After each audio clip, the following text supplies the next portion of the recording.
पर्यटन नगरी नारकंडा से हिमालयन डिजिटल मीडिया पर आप सभी दर्शकों का हम स्वागत करते हैं।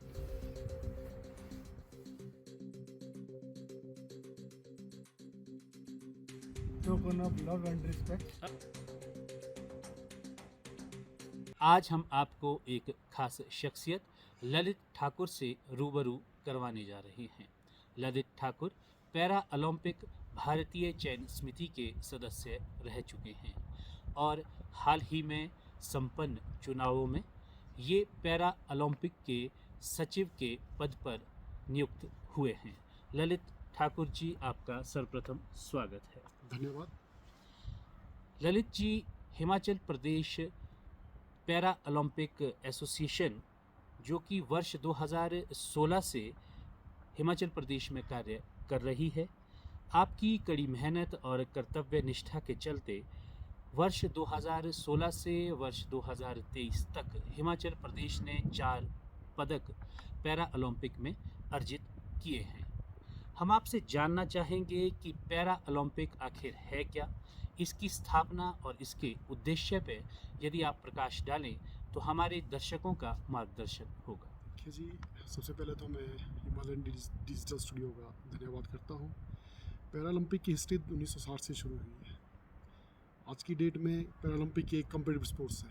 जिस तरह आप लोग देखते हैं कि ओलंपिक होता है पूरे वर्ल्ड का जो सबसे बड़ा खेल महाकुंभ है, उसी के साथ साथ हमारा पैरालंपिक का भी ओलंपिक होता है, जिसमें हमारे डिफरेंट लेवल जो पर्सनस है, खास करके जो विजुअली एम्पायर्ड या सर्वल पेल्सी या आपके जो एम्पुटेशन और व्हीलचेयर यूज़र्स जो बच्चे हैं, उनके साथ साथ आईडी के भी बच्चे हमारे पास है। T20 जो कैटेगरी एथलेटिक्स में जो इंटेलेक्चुअल डिसेबिलिटी है, उसमें ये सारे बच्चे भाग लेते हैं। भारतीय पैरालंपिक कमेटी के जो चुनाव 9 तारीख को दिल्ली में हुए थे, उसमें मुझे पैरालंपिक कमेटी ऑफ इंडिया की जितने भी हमारी एफिलेटेड जो स्टेट बॉडीज़ या नेशनल स्पोर्ट्स फेडरेशंस हैं, उनके द्वारा मेरे को अनअपोज जॉइंट सेक्रेटरी इस भारत की सबसे बड़ी जो एक खेल संस्था है, इसमें चयनित किया गया, इलेक्टेड किया गया। और मैं धन्यवाद करना चाहूँगा हमारी जितनी NSF और जो हमारी स्टेट यूनिट्स हैं, उसके जो डेलीगेट्स थे, जिन्होंने मेरे ऊपर ये भरोसा जताया। और ख़ास करके अब बात करते हैं हम पैरालंपिक की इंडिया में। आज की डेट में लेटेस्ट जो अपडेट हमारे पास है, जो हंगझोउ चाइना में पैरा एशियन गेम्स हुए थे, उसमें भारतीय पैरालंपिक कमेटी के जो डेलीगेट गया था 360 का, उसमें हमारे 111 पदक लेकर हमारे खिलाड़ी यहाँ पर आए हैं। साथ ही साथ जो हमारा युवा एवं खेल विभाग है, भारत सरकार, खास करके प्रधानमंत्री नरेंद्र मोदी जी का जो सपना है, खास करके अपने जो पैरा खिलाड़ियों के लिए कि आने वाली जो हमारे 2036 जो ओलंपिक्स गेम जो होने वाले हैं, उसमें भारत विश्व में कम से कम पहले या दूसरे नंबर पर रहे। इस उपलब्धि के लिए या इस काम के लिए हमारी पैरालंपिक कमेटी ऑफ इंडिया एक बहुत लंबा लॉन्ग टर्म प्लान लेके चली है। जैसे कि हमारी मीटिंग्स हुई है अभी, EC मीटिंग्स जो हमारी प्रथम EC मीटिंग हुई है, इमरजेंसी EC मीटिंग, उसमें ये डिस्कस किया गया है कि भी आने वाले जो हमारे पैरालंपिक्स गेम है, खास करके जो 2028, साथ ही साथ हमारा जो उसके बाद 2032 और उसके बाद 2036 जो शायद अभी प्रपोज्ड है कि भी इंडिया में ही होगा, उसके लिए हमारा जो काम है ग्रास रूट्स पर वो शुरू होना हो गया है। और मुझे पूर्ण विश्वास है कि भी भारतीय पैरालंपिक कमेटी जो काम कर रही है, अभी latest he times of India द्वारा एक खेल प्रतिभाओं के लिए हर साल एक आयोजन करती है। इसमें जॉइंट वेंचर के साथ गवर्नमेंट ऑफ उत्तर प्रदेश के साथ ये प्रोग्राम हुआ है, जिसमें पैरालंपिक कमेटी ऑफ इंडिया को भारत की सर्वश्रेष्ठ खेल संस्था के रूप में उसको रिकॉग्नाइज़ किया है। और हिमाचल में अभी लेटेस्ट के आवले 2016 से ये हमारा अस्तित्व में यहाँ पर पैरा स्पोर्ट्स आया है। वैसे तो मैं काम 2014 से कर रहा हूँ पैरालंपिक स्पोर्ट्स का हिमाचल में, पर अस्तित्व में आने के लिए 2016 से हमारा जो एज ए लीगल तरीके पर हमने काम शुरू करना किया है यहाँ पर। आज की डेट में इतने छोटे से जो टर्म है हमारा, इसमें हमने एक पैरालंपिक और 3 एशियन गेम्स के मेडल हिमाचल के जो हमारे पैरा खिलाड़ी है वो अर्जित कर चुके हैं। उसी के साथ साथ कई वर्ल्ड चैम्पियनशिप, ग्रैंड प्रिक्स, आपकी फाजा इंटरनेशनल, उसके साथ साथ नेशनल में भी हमारी जो अभी खास करके एथलेटिक्स में जो सबसे मेजर इवेंट है पैरालंपिक का, उसमें हमारी जो रैंकिंग जब हम 2014 में शुरू हुए थे या 16 से हमारे जो अस्तित्व में आए उसके बाद बात करूं, 2016 से हम 26 रैंकिंग पर थे, जो नेशनल हमारी होती है, सीनियर नेशनल की बात कर रहा हूँ। आज करंट हमारी जो रैंकिंग है वो हमारी अभी 11th है हिमाचल में।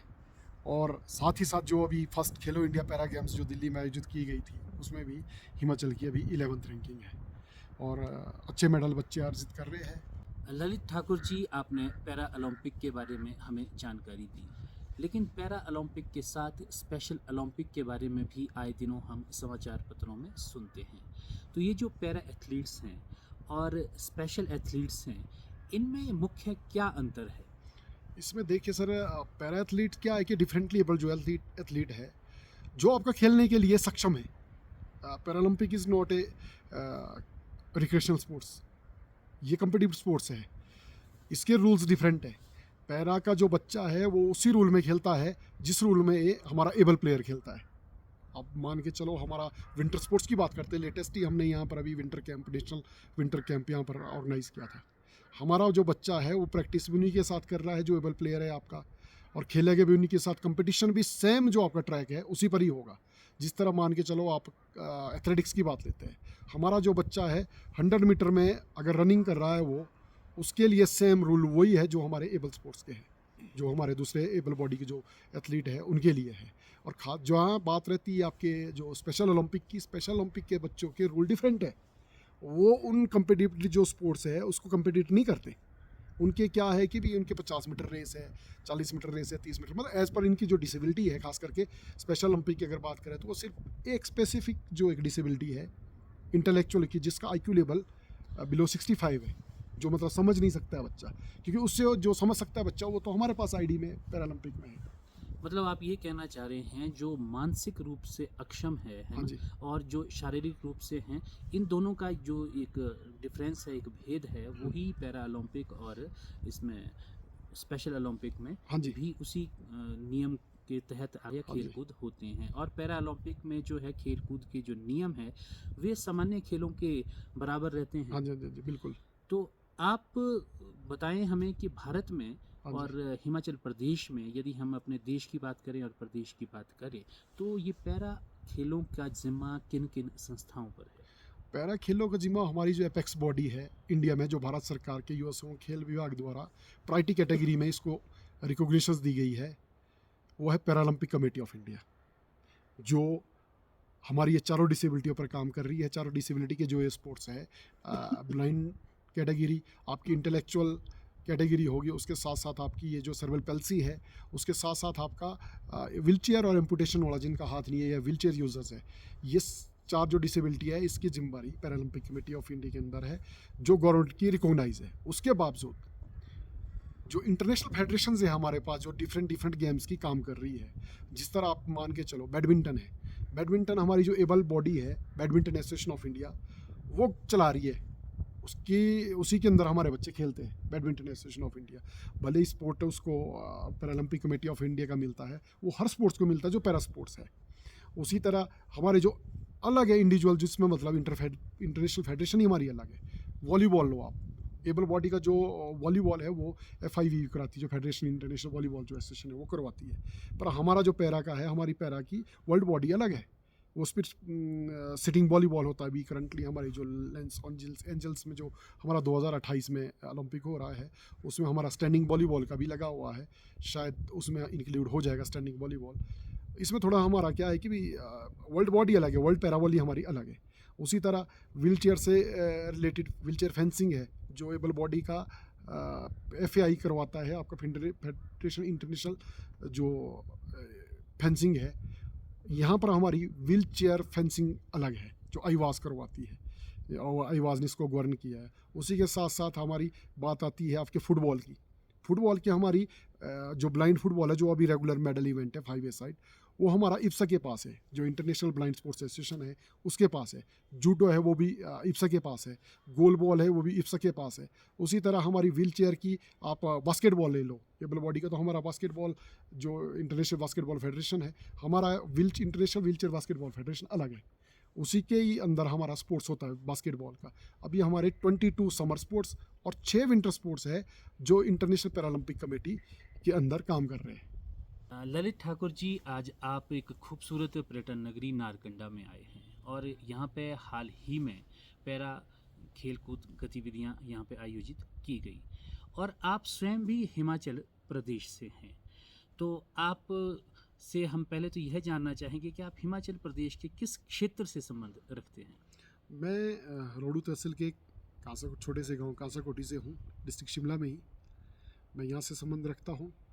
अभी लेटेस्ट ही हमने यहाँ पर पिछले मंथ फरवरी में हमने 15 से लेकर के 25 तारीख तक हमारा एक national camp, first para winter game जो कैंप करवाया था यहाँ पर, जिसमें हमारे 12 राज्यों के लगभग 35 के करीब खिलाड़ी और 55 के करीब हमारा टोटल स्पोर्टिंग स्टाफ को मिला के ये कैंप ऑर्गेनाइज किया, जो फर्स्ट बारी अभी हिमाचल में हुआ है, जो अभी शुरुआत है। एज ए टेक्निकल डायरेक्टर मैं 2019 में इंटरनेशनल पैरालंपिक कमेटी ने जो कोचिंग कोर्स की करवाया था साउथ कोरिया में, मैं उसको सर्टिफाइड कोच हूँ।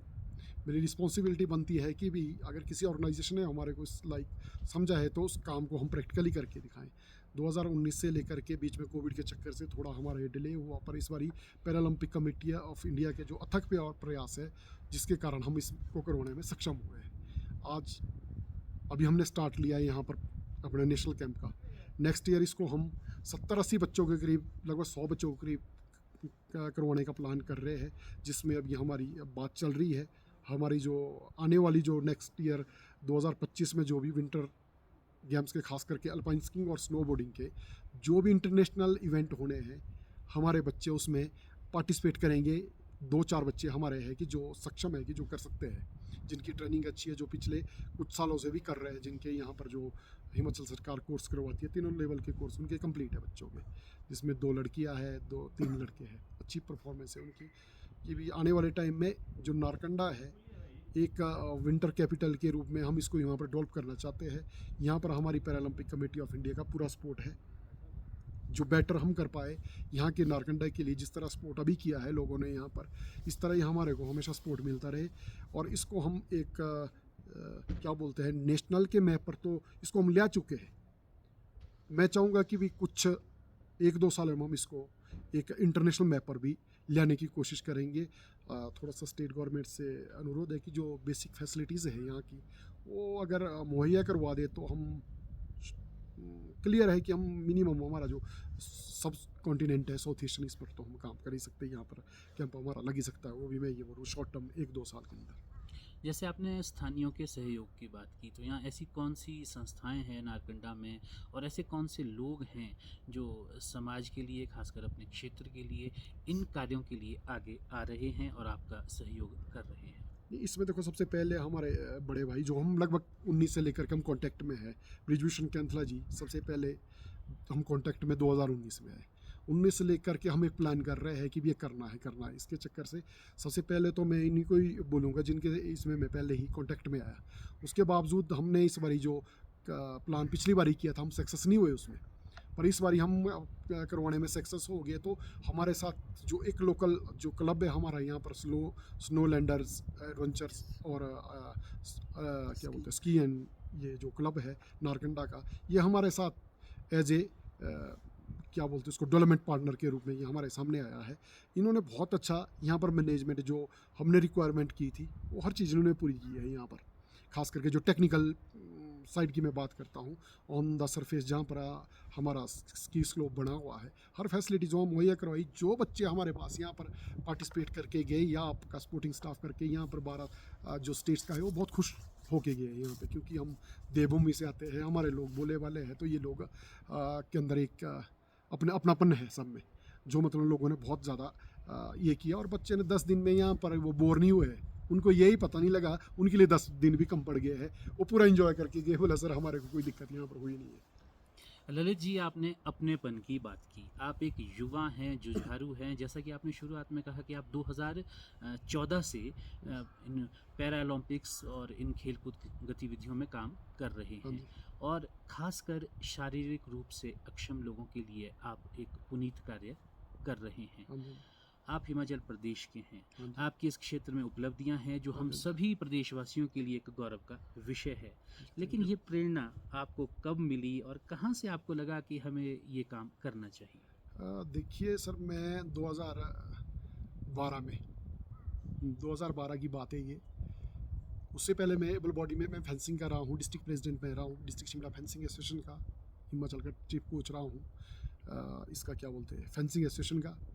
साथ ही साथ जिस तरह हम स्पोर्ट्स जो इंडस्ट्री है, आप जब अपने अगले जो नेक्स्ट स्टॉपेज जो आपके रहते हैं, मीटिंग्स रहती है या कंपटीशंस रहते हैं, कहीं ना कहीं वहाँ पर हमारी पूरी कंट्री के लोगों के साथ रिलेशंस मेंटेन होते हैं। रिलेशन के साथ साथ ही 2012 में मैं मुंबई गया था, एक स्पोर्ट्स की वहाँ पर मीटिंग थी। उस मीटिंग में जब हम क्लोज करके आए तो वहाँ पर एक मेरे दोस्त है कश्मीर से, उन्होंने एक हमारा ट्रेडिशनल स्पोर्ट्स उसके रिगार्डिंग बात की। मेरे को पता नहीं था उस टाइम कि दिस इज़ और ऑफिशियल ट्रेडिशनल स्पोर्ट्स। वो किसी कश्मीर के बंदे ने बात की, 2012 की बात कर रहा हूँ। अच्छा, उसी के साथ साथ एक दोस्त हमारे उत्तर प्रदेश से थे, उन्होंने इस पैरालंपिक जो शब्द है पैरालंपिक, उस पर डिस्कशन की थी कि ये चीज़ है, ये एक मतलब इक्वल है, ओलंपिक टू इक्वल। जो बेनिफिट्स आपके एबल प्लेयर को मिलता है वही उन प्लेयर्स को मिलता है, और ये चीज़ें है कि इसको अभी पर इतना ज़्यादा अवेयर नहीं है लोग यहाँ पर। और तो वहाँ से आके मेरे को चलो एक नहीं 2 स्पोर्ट्स पर मैंने काम किया है, दोनों स्पोर्ट्स मेरे अभी पाइपलाइन में है जो अभी डेवलपमेंट स्टेज पर काम कर रहे हैं। और दूसरी बात रहती है कि भी 2012 में ये चीज़ देखी है, तो 14 में मैं जुड़ा हूँ। हमारा जो रेगुलर इवेंट था उस टाइम सीपी फुटबॉल, जो सेरेब्रल पैल्सी के जो बच्चे हैं उनके लिए इंटरनेशनल पैरालंपिक कमेटी की जो रिकॉग्नाइज जो फाउंडिंग मेंबर थी, सीपी सरा, cerebral palsy international recreation association, उसका एक स्पोर्ट्स था फुटबॉल 7A साइड, उसमें मैं जुड़ा था पहले। फुटबॉल में जुड़ते जुड़ते उसी के साथ में पैरालंपिक कमेटी ऑफ इंडिया के कांटेक्ट में आके फिर मैंने पैरालंपिक के जो दूसरे स्पोर्ट्स है, एथलेटिक्स है, बैडमिंटन है, वॉलीबॉल है, आपके शूटिंग है, स्विमिंग है, पावर लिफ्टिंग है, 22 से ये क्या बोलते हैं अपने समर स्पोर्ट्स और 22 स्पोर्ट्सों पर मैंने पूरी जानकारी अर्जित की और उसके बारे में देखा उसकी क्या क्या यहाँ पर स्कोप्स है, और मैंने इसको आगे शुरू किया 2022 में 12 में मतलब ये चीज़ आई थी। ललित जी, आज आपसे बातचीत करके हमें भी काफ़ी कुछ जानकारी प्राप्त हुई है, ओलंपिक्स को लेकर के, पैरा ओलंपिक्स को लेकर के, स्पेशल ओलंपिक्स को लेकर के। खास करके एक जो मुख्य अंतर था कि मानसिक रूप से अक्षम बच्चों को आगे बढ़ाने के लिए अलग अलग हाँ कार्य जी, हाँ किए जी, जा रहे हैं, और शारीरिक रूप से जो अक्षम है उन बच्चों को आगे बढ़ाने और उन्हें मुख्य धारा में लाने के लिए अलग अलग संस्थाएं। अलग अलग संस्थाएं हैं और अलग प्रयास किए जा रहे हैं। हाँ जी, लेकिन आपने एक बहुत ही महत्वपूर्ण बात कही कि ओलंपिक्स में जो खेलों के लिए नियम है या जो सामान्य खेलों के नियम है, पैरा ओलंपिक में भी वे नियम एक समान एक है, समान। उसमें कोई भी भेद नहीं है। और बावजूद इसके आप लोग हिमाचल प्रदेश में कार्य कर रहे हैं, देश भर में कार्य कर रहे हैं और अनेकों उपलब्धियां अर्जित कर रहे हैं पैरा ओलंपिक के क्षेत्र में। अब हम जानना चाहेंगे कि पैरा ओलंपिक में जब से आप कार्य कर रहे हैं या आज तक का जितना सफ़र है, तो प्रदेश के स्तर पर और राष्ट्रीय स्तर पर अभी तक क्या विशेष उपलब्धियां पैरालंपिक्स में अर्जित की हुई है और क्या क्या विशेष उपलब्धियां रही है जो आप हमारे दर्शकों के साथ साझा करना चाहें? पैरालंपिक्स में अभी जो अवेयरनेस आई है, वैसे तो हमारे जो अभी करंटली मेरे साथ जो अनअपोज प्रेसिडेंट बने हैं मिस्टर देवेंद्र झांझरिया, जो पद्मश्री, खेल रत्न, अर्जुन अवार्डी, इनके लगातार 3 मेडल है ओलंपिक में। तब मतलब ये 8 से लेकर के 12, 16 में पहली बारी मतलब इंडिया में थोड़ी सी अवेयरनेस ज़्यादा आई है, क्योंकि तब तक के लिए हमारी सोशल मीडिया, डिजिटल मीडिया आपकी जितनी भी है, ये इस की कवरेज अच्छी की है इन्होंने, तब से लेकर लोग ज़्यादा जानने लगे हैं। अभी देखो आप 16 में हमारे 4 मेडल थे सिर्फ, ओलंपिक की बात कर रहा हूँ मैं, पैरालंपिक्स गेम की जो रियो में हुआ था उसमें 4 मेडल थे। अभी जो टोक्यो में हुआ है 2020 में, उसमें हमारे 19 मेडल गए हैं। आप ग्रोथ देखो, एक इस लेवल में कभी मतलब इंडिया का कोई भी स्पोर्ट्स ऊपर ग्रो किया ही नहीं है। आपके 4 से हम सीधा 19 पर आए हैं। और अभी उसी के साथ साथ हमारी जो एशियंस गेम हुई है, एशियन गेम्स में भी हमारी जो मेडल्स थे, पहले हमारे 72 थे, अभी हम 111 पर हैं, जो करंटली हमारी अभी हंगझोउ में 2022 में आयोजित की गई थी एशियन गेम्स। और बात रहती है हिमाचल की, इसके साथ साथ अगर इंडिया ऊपर बढ़ा है तो हिमाचल भी डे बाई डे अच्छी ग्रो में कर रहे, एक छोटा सा राज्य होकर, जबकि हमारी ज्योग्राफिकली बहुत दिक्कतें हैं, खास करके एथलेटिक्स की जहाँ बात करता हूँ। हमारे पास अभी लिमिटेड ट्रैक है पूरे हिमाचल में, हमारे अभी तक सिर्फ 4 सिंथेटिक ट्रैक है जो वर्किंग में है। उसके बावजूद आपके एथलेटिक्स में ही सबसे बेटर रिजल्ट आ रहे हैं, और उसी में हमारे एशियन गेम्स के मेडलिस्ट है, उसी में हमारे पैरालंपिक्स गेम के मेडलिस्ट है। और नेशनल में भी हमारे जो पिछली प्रीवियस ईयर्स की मैं बात करूँ तो हमारे टोटल सब जूनियर, जूनियर और सीनियर को एथलेटिक्स में हमारे 22 मेडल्स हैं, और सारे के सारे बच्चे जुनून के साथ है। और स्टेट गवर्नमेंट का अभी तक हमारे साथ कोई ऐसा स्पोर्ट नहीं मिला है कि जिसमें हमारे पैरा स्पोर्ट्स के खिलाड़ियों को स्टेट गवर्नमेंट ने सपोर्ट किया हो। ये अपने दम पर बच्चे खेल रहे हैं, अपने दम से ही आगे जा रहे हैं, जितना मेरे से हो सकता है, मेरी टीम से हो सकता है, इनके सहयोग से आज ओलंपिक का मेडल भी है, एशियन गेम्स का मेडल भी है। सरकारें तो पहले बीजेपी की रही, अभी कांग्रेस की है, इसमें अभी किसी का कोई सहयोग है ही नहीं है, क्योंकि ये सिर्फ एक चीज़ है, मेडल। जब हमारा बच्चा ओलंपिक के लिए गया 2020 में, ओलंपिक जाने से हफ्ता पहले उसका प्रिपरेशन का पैसा दिया है गवर्नमेंट ऑफ हिमाचल प्रदेश ने, वो भी मेरे ज़बरदस्ती मतलब एफर्ट मारने के बावजूद, मंत्री से मिलकर, डिपार्टमेंट से मिलकर, तब जाके उसकी प्रिपरेशन का 5 लाख रुपए दिया है स्पोर्ट्स डिपार्टमेंट ने। और जब वो मेडल जीत के आया प्लेयर, क्योंकि मेरे को तो कन्फर्म था, मेरा स्टूडेंट रहा, मेरे को पता था कि वो वर्ल्ड रैंकिंग में अभी दूसरे तीसरे नंबर पर है, चलाओ, तो मेडल क्लियर था उसका कि उसका मेडल आना ही आना, पर विश्वास नहीं करते थे यहाँ पर लोग। 2020 में जब मेडल लेके आया, तब हमारे जो पूर्व में मुख्यमंत्री रहे माननीय जयराम ठाकुर जी, उन्होंने अनाउंसमेंट करके 1 करोड़ रुपए उसको कैश प्राइज़ दिया है, जो अभी तक की स्पोर्ट्स की हिस्ट्री में मतलब सबसे बड़ा है। पर वो दिया कब है? जब बच्चा सारी चीज़ें कर देता है, जबकि प्लेयर को ज़रूरत आपके ग्रास रूट से है। अगर ग्रास रूट से उसको सपोर्ट नहीं मिलेगा ओलंपिक तक पहुंचने के लिए, यहाँ पर बहुत सारी प्रतिभा ऐसी है जो बेचारे वहीं पर दब जाएंगे जहाँ से उसका स्टार्ट है, क्योंकि उसके पास बेसिक फैसिलिटीज़ नहीं है, वो फाइनेंशियली स्ट्रॉन्ग नहीं है, उसके बावजूद उसको कोचिंग कैंप नहीं मिल रहा है, उसके पास अच्छे कोचेस नहीं मिल रहे हैं, इंफ्रास्ट्रक्चर अच्छा नहीं है। ये सारी होने के बावजूद अगर गवर्नमेंट सिर्फ फाइनेंशियली भी सपोर्ट करती है ग्रास रूट पर, अभी नई स्पोर्ट्स पॉलिसी आई है, अभी तक ज़मीनी स्तर पर तो नहीं उतरी हो, जैसे 2022 में आ गई नई स्पोर्ट्स पॉलिसी, जिसका 1 रुपये का बेनिफिट भी अभी तक प्लेयर को आज की टिल डेट तक नहीं मिला है। पर अगर ये बेनिफिट मिलता, अगर अभी गवर्नमेंट, अभी हमारे जो माननीय मुख्यमंत्री है वर्तमान में, उन्होंने एक बजट सेशन में एक स्पोर्ट्स के रिगार्डिंग उन्होंने स्टेटमेंट दी है, अभी नोटिफिकेशन का तो पता नहीं हुई या नहीं हुई है, कि भी हमारे जो कॉमनवेल्थ के प्लेयर है, जो कॉमनवेल्थ गेम्स पे जो मेडल ले आएगा उसको 3 करोड़ रुपए मिलेगा, और जो ओलंपिक में मेडल लाएगा, जो हमारा पहले 3 करोड़ उनकी पॉलिसी में था, वो मिला किसी को नहीं अभी तक, वो सिर्फ कागजों तक ही रहा है। जो 3 करोड़ से उन्होंने फिर 5 करोड़ उसको किया है। और जो एशियन गेम्स का हमारा 50 लाख था, 50 लाख से सीधा माननीय मुख्यमंत्री जी ने उसको 4 करोड़ किया है, जो कि मतलब एक हिस्ट्री है। अगर ये मतलब ज़मीनी स्तर पर ये चीज़ आती है, या जो स्पोर्ट्स पॉलिसी बनी हुई है, नेशनल में मेडल का पैसा है और कुछ इसको पैसा है उसमें, मैं मतलब पूरी इसके साथ बोलता हूँ कि भी जिम्मेदारी के साथ, हिमाचल के जो आने वाली आपकी 32 और 36 का जो ओलंपिक है या पैरालंपिक्स है, हिमाचल दोनों को मिला के कम से कम उस टाइम के लिए हिमाचल के कम से कम 10 से 15 मेडल, हिमाचल की बात बता रहा हूँ मैं, 36 की बात कर रहा हूँ। अगर अभी से ये स्टार्ट लेते हैं कि भी, क्योंकि बेसिक चीज़ें क्या है, खिलाड़ी के पास पैसा नहीं है, आपका अगर कोच को, अगर आप जो पॉलिसी में आपने चीज़ डाली है, अगर कोच को मिलना शुरू हो तो कोच दुगनी मेहनत करेगा, और नेचुरल सी बात है कि जब मेहनत करेगा तो रिजल्ट देगा। अभी तो आप कितनी, सिर्फ कोच निस्वार्थ भाव में काम कर रहा है, कोई भी कोच है उसको कुछ नहीं मिलता है अभी स्टेट गवर्नमेंट से, अवार्ड भी इस बारी से वो पॉलिसी में है, अभी तक मिला किसी को नहीं है। पर मैं चाहता हूँ कि मेरी रिक्वेस्ट है माननीय मुख्यमंत्री जी से कि इसको आप ज़मीनी स्तर पर उतारें, ताकि हमारे जो आने वाले फ्यूचर के जो बच्चे हैं, बच्चे स्पोर्ट्स को कैरियर के हिसाब से लें। अगर ऐसी परिस्थिति रही जैसी आज तक है टिल डे तक, मेरे को लगता है कि हमारे प्लेयर हिमाचल में रहेंगे, जो टॉप प्लेयर है वो हिमाचल को छोड़ के किसी दूसरे राज्य का वो कर देंगे, रुक कर लेंगे, वो यहाँ पर नहीं रहेंगे क्योंकि बेनिफिट्स नहीं है। दूसरी स्टेटें बहुत ऊपर आ गई है, दूसरी स्टेटों में इतना पैसा, इतनी नौकरियाँ इन्वॉल्व हो गई है कि भी, क्योंकि प्लेयर ने तो अपना कैरियर देखना है, जहाँ उसका कैरियर होगा उस साइड को जाएगा।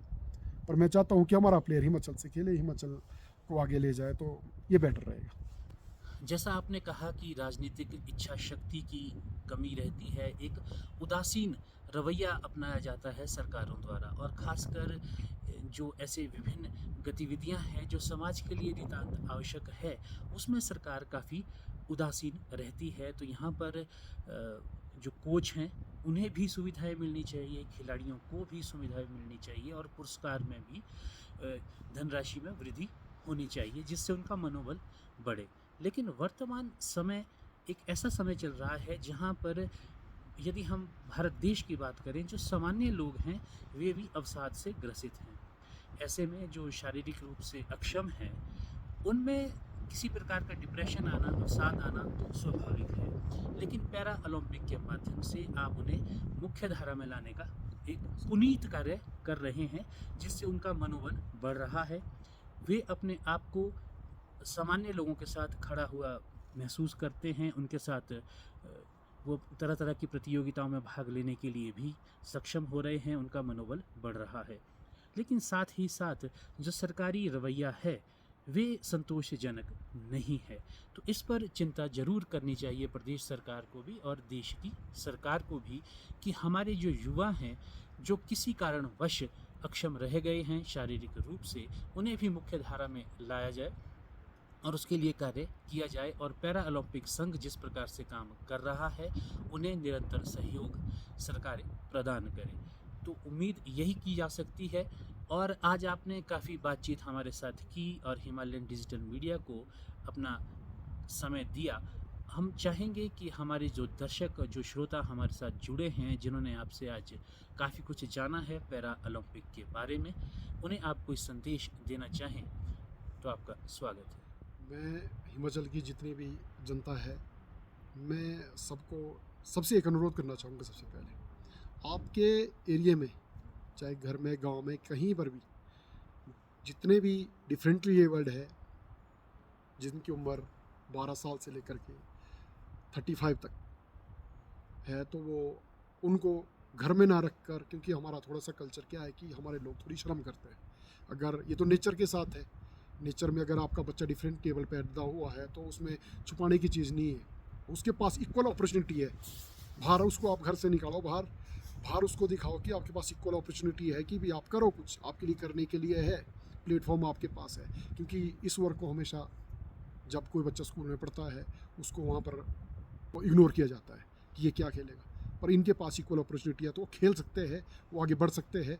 मैं अनुरोध करूँगा कि जितने भी आपके पास डिफरेंटली एबल्ड है, खास करके इस पर ये हमारे ब्लाइंड वाले, एम्पुटेशन वाले, व्हील चेयर यूज़र वाले, सर्वेल पैल्सी के या ड्वार्फिज्म जो बोनेगत के हैं, ये सारी कैटेगरी हमारी पैरालंपिक की कैटेगरिया है।